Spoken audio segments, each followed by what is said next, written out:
As next, I want to introduce you to Matteo Wrad. Matteo Wrad is a Bocconi graduate in economics, and he was working for Abercrombie & Fitch before he launched his label Wrad in 2015.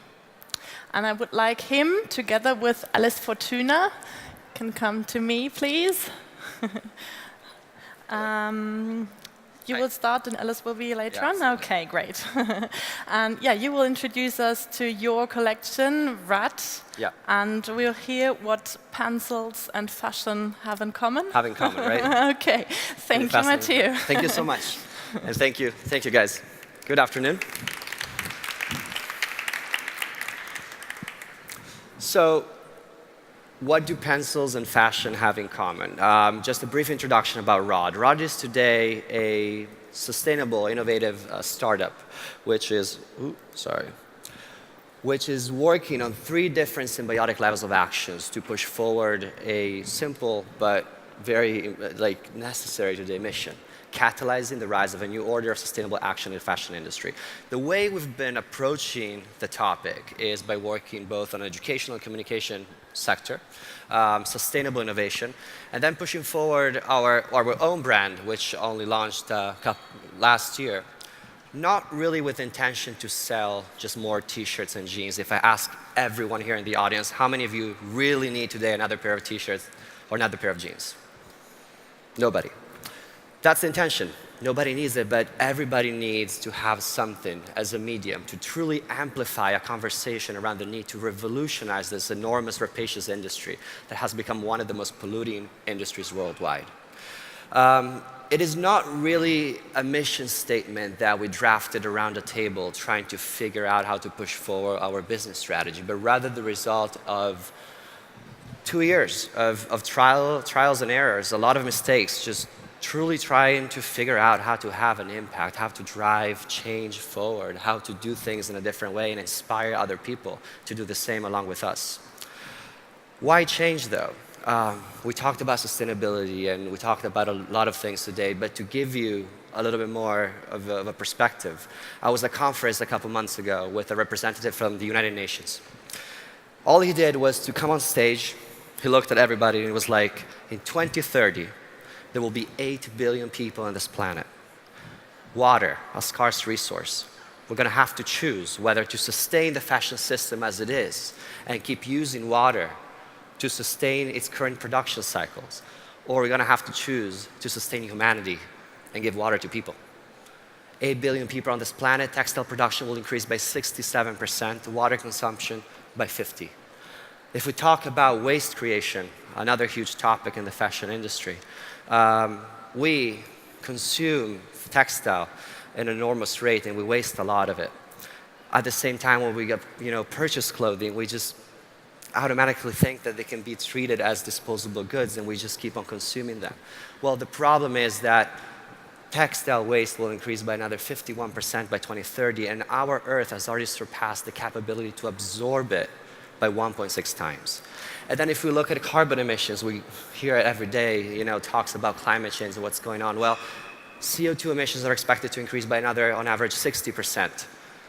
And our Earth has already surpassed the safe level standards by 20% of CO2 emissions in our atmosphere. And this is data that you can easily access by looking at the latest Fashion Pulse report that was published after the Copenhagen Fashion Summit this year. So it is obvious that in this parameter, when we talk about change into the fashion industry, it is both an aspiration, but it is also a necessity. We cannot really wait any longer. In 2015, when I decided to quit my job, as Jana said, I used to work for 6.5 years for Abercrombie & Fitch. Finding all of this out gradually after Rana Plaza collapsed in 2013 became for me motivation to take action and do more. I really asked myself, Matteo, who do you want to be in life?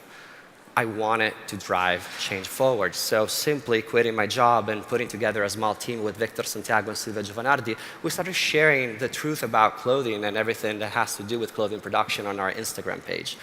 It happened that the value of the truth, speaking about the purpose and really sharing a message that resonated with people, from a value perspective, allowed us to create the incentives, to create the kind of synergic network with partners in Italy to really at this point advance a research that has empowered us to find real concrete solutions to a lot of the problems we were addressing and that we've been talking about today.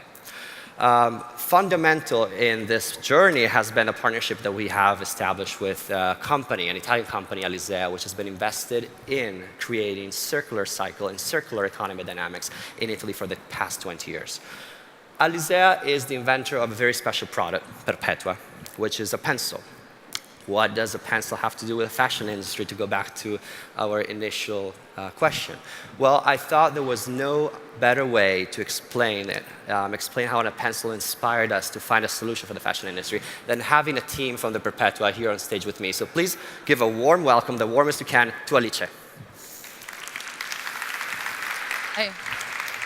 Ciao, Matteo. So, I'm good. A bit scared.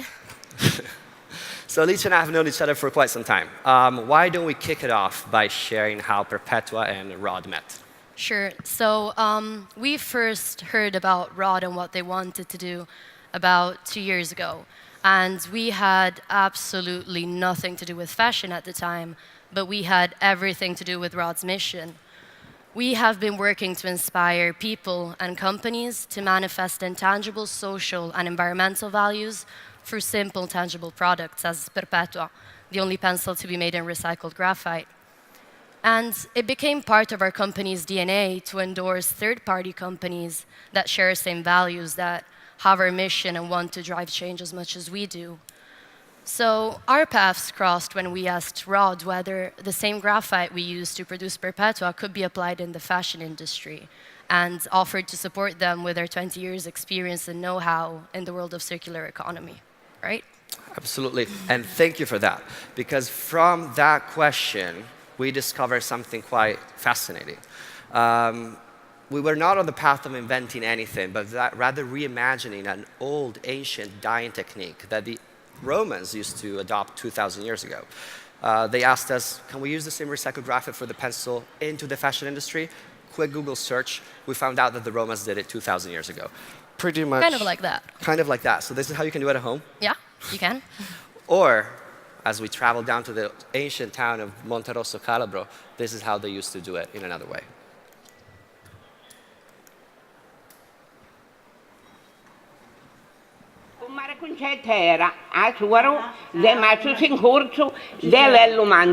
Wait a minute.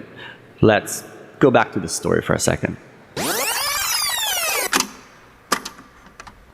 Once upon a time, in ancient Roman times, as narrated by historians, men started to dye fabrics using a dark and precious mineral, graphite, which was present in abundance in the town of Monterosso Calabro in southern Italy.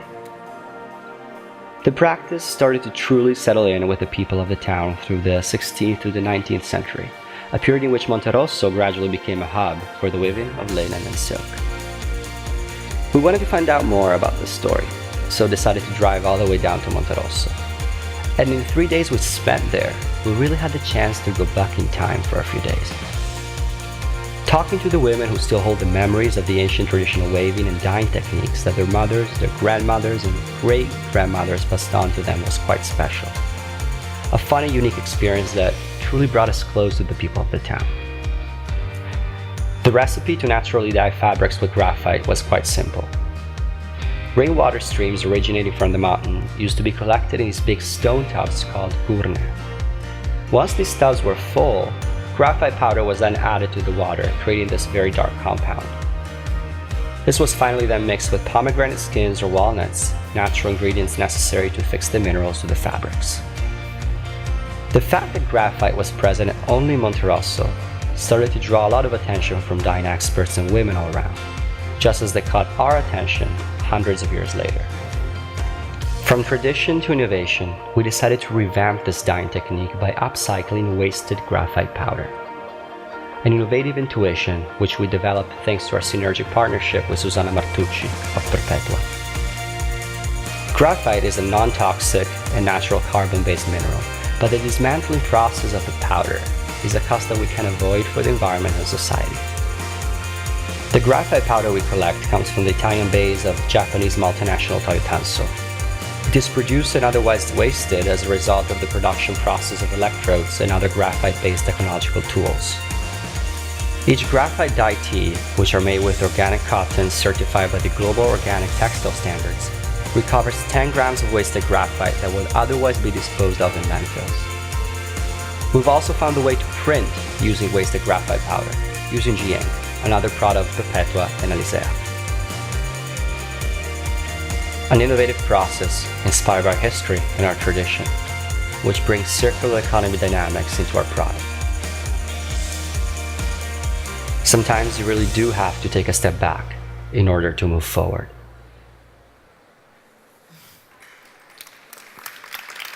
Thank you.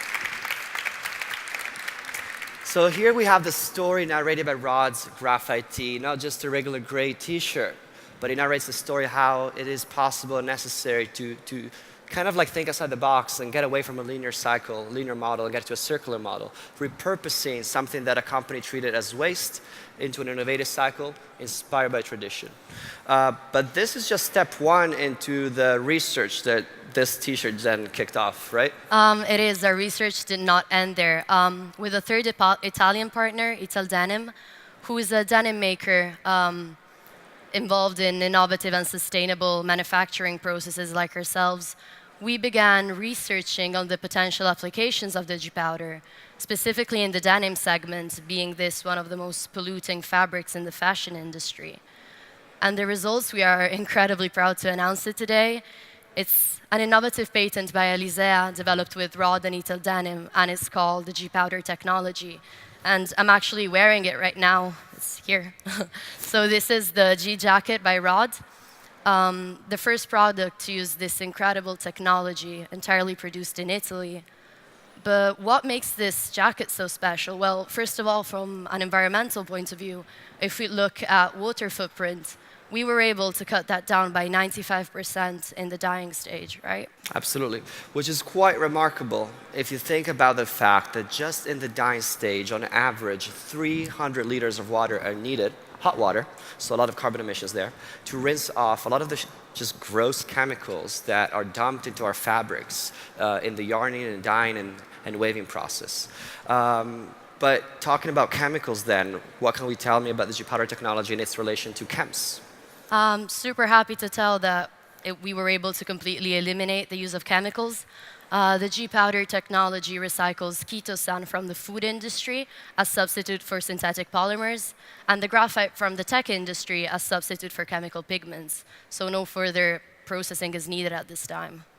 So we got the water, we got the chemicals, climate change caused by green gas, CO2, biggest contributor to climate change. What can we tell about carbon emissions? Those were cut down by 90% as we were able to get rid of at least 5 manufacturing steps in the production process. So yeah. That's great. Short carbon, yeah. So here we have, guys, the story of a jacket. In this case, a jacket that tells the story of 3 companies coming from 3 completely different industries, coming together as one under the same purpose, change. The story we're narrating today, obviously, is about fashion, but the values we're talking about really transcend from the fashion industry into every other sphere of life. We talked about it yesterday. We are an incredible time because everything is shifting, everything is changing. The current environmental crisis, spiritual crisis, social crisis. These type of crises we're facing today are our biggest opportunity for progress. How fast we together will be able to transition to a new order that is going to put people and the environment back at the center of the conversation. Whatever industry, whatever sphere, whatever your job is, whatever you're doing in your daily life will depend on our willingness to give our voice the chance to speak up about the truth, and really work to manifest our identity, which cares about people and cares about the environment. So we are true believers that change is indeed possible. We're talking about a lot of things, but the crisis we are here today is an opportunity. We just have to take the chance, give ourselves the chance to lead that change ourselves. Thank you very much.